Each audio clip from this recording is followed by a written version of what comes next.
Back to mercy study circle. నేను మీ మెర్సీని. ఈరోజు చెప్పుకోబోయే టాపిక్ ఏంటంటే 9th class Telugu new text book నుండి ఫస్ట్ లెసన్ ధర్మబోధ.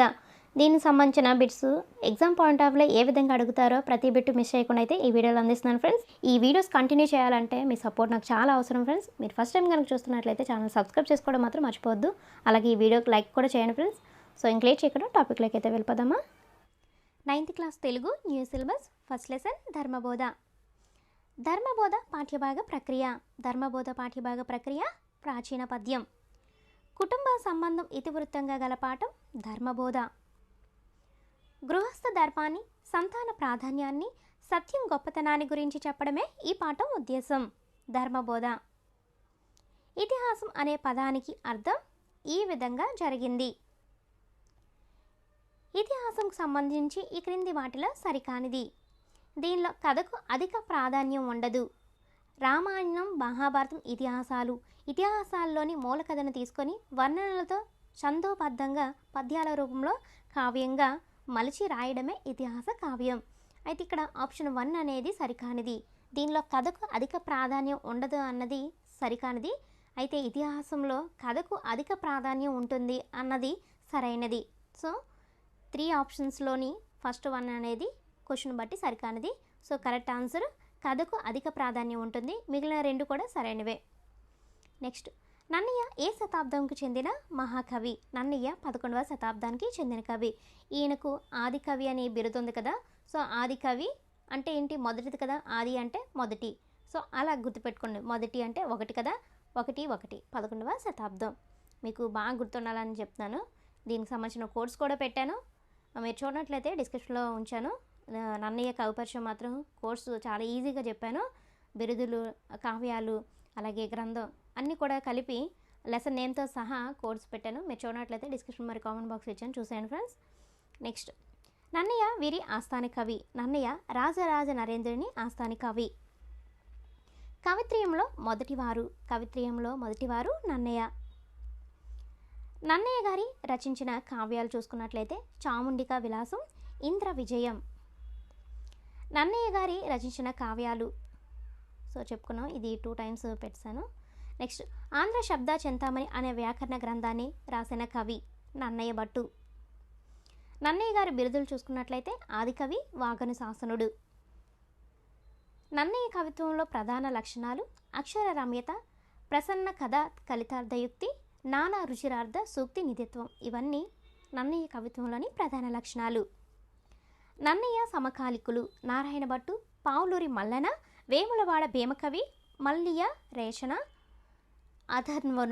అధర్వణుడు. సో వీళ్ళందరూ నన్నయ్య సమకాలికులు. ధర్మబోధ పాఠ్యభాగం దేని నుండి గ్రహించబడింది? శ్రీమదాంధ్ర మహాభారతంలోని ఆదిపర్వం చతుర్థాశ్వాసం. యాన ఎరుక లేని ఇతరుల ఎట్ల నీ వెరుగు ననుచు ఒలికేరెరిగే ఎరిగే యాన. పై పద్యపాదము ఏ వృత్తముకు చెందింది? పై పద్యపాదము ఆట వెలది అనే పద్యపాదానికి సంబంధించినది. నెక్స్ట్, విమల యశోనిధి పురుష వృత్త మెరుగుచునుండు అను వాక్యంలో యశోనిధి అనగా అర్థము కీర్తికి నిలయమైనవాడా. నెక్స్ట్ 1, విపరీత ప్రతిభాషలేమిటికి నుర్వినాద ఈ పుత్రగా. పై పద్యపాదము ఏ వృత్తమునకు చెందినది? పై పద్యపాదము మత్తేబం యొక్క పద్య వృత్తమునకు చెందినది. పాదయాత్రలో చర్ల గణపతి శాస్త్రి ఎవరిని అనుసరించారు? పాదయాత్రలో వినోబాబావేనే అనుసరించారు. 100 గ్రంథాలకు పైగా రచనలు చేశాడని అర్థం కలిగిన పదం శతాధిక గ్రంథకర్త. భూమిని దానం చేసిన త్యాగశీలి గణపతి శాస్త్రి. ఈ వాక్యంలో త్యాగశీలి ఏ సమాసము? త్యాగశీలి బహువ్రీహి సమాసము. ధర్మబోధ పాఠం ఆధారంగా శకుంతల వేదనను మీ సొంత మాటలో కవితగా రాయండి. ఇది ఏ విద్యా ప్రమాణం కిందకు వస్తుంది? వ్యక్తీకరణ, సృజనాత్మకత. శకుంతల రాజుతో సూనృత వాక్యంబులు అన్నది. సూనృత అనగా అర్థము సత్యము. శకుంతల రాజుతో సూనృత వాక్యం మేలు అన్నది. సూనృత అనగా అర్థము సత్యం.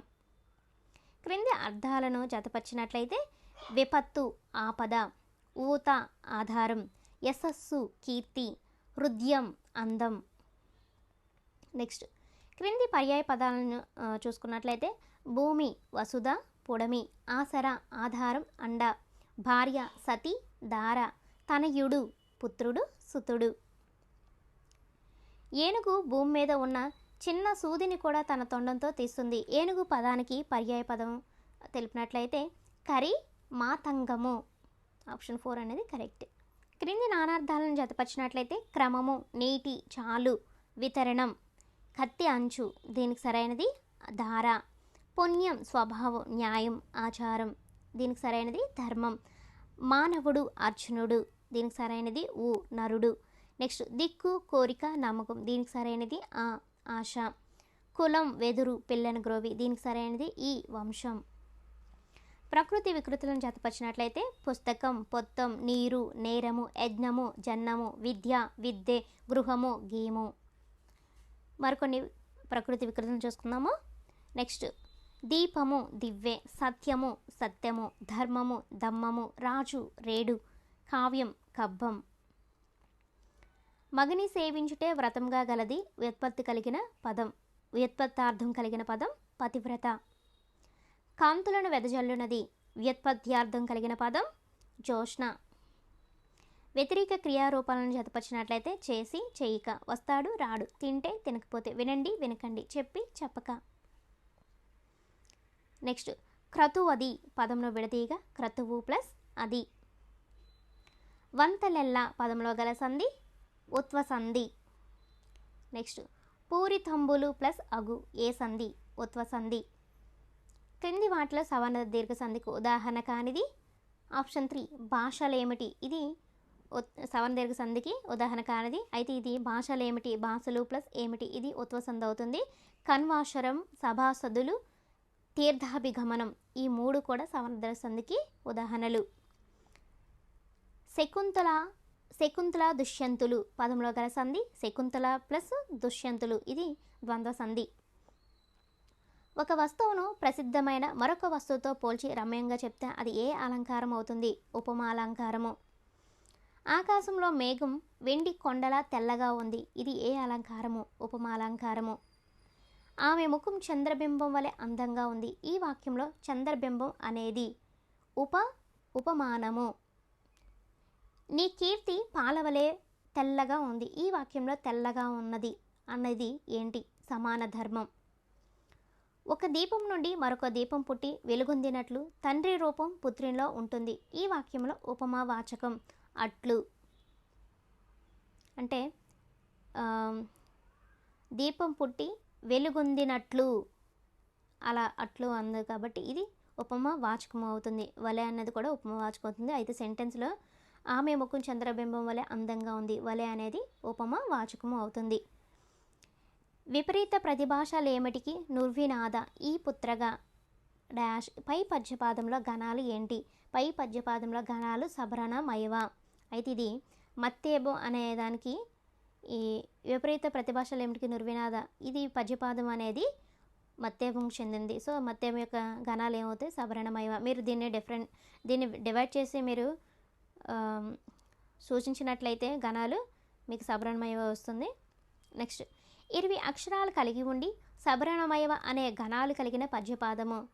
ఇక్కడ 20 అక్షరాలు కలిగి ఉండి సభరణమయవ అన్నాను ఎందుకంటే ఉత్పలమాల అక్షరాలు కూడా 20 అక్షరాలు ఉంటాయి. అయితే గణాలు దానికి ఉత్పలమాలకి భరణ బబరవ కదా, సో ఇక్కడ సభరణమయవ. సో ఈ గణాలు కలిగిన పద్యపాదం ఏమవుతుంది? మత్తేబం.